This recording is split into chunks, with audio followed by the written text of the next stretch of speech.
Yo guys, welcome back to the channel, and in today's video I'll be showing you guys how to create this thermal grunge effect in After Effects.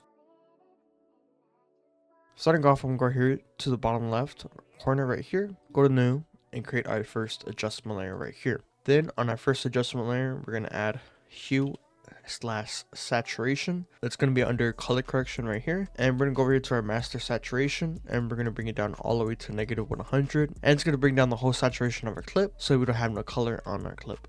So I'm going to close out hue and saturation, and then we're going to add our next effect.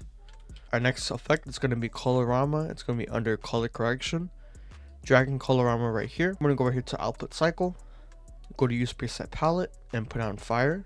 So we're going to close out the menu for colorama, and then the next effect we're going to use the glow effect right here. You can find it underneath stylize. It comes with After Effects. You don't have to put no plugins, nothing like that. We're going to put a threshold right here. We're going to increase it by 10, so it's going to be 70.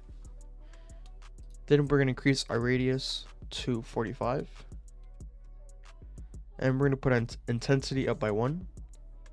Then we're going to close this out. We're going to go over here, go on the first adjustment layer, press Ctrl D to duplicate our layer, press E on our keyboard, and then I'm going to highlight all these effects. I'm just going to get rid of them right here.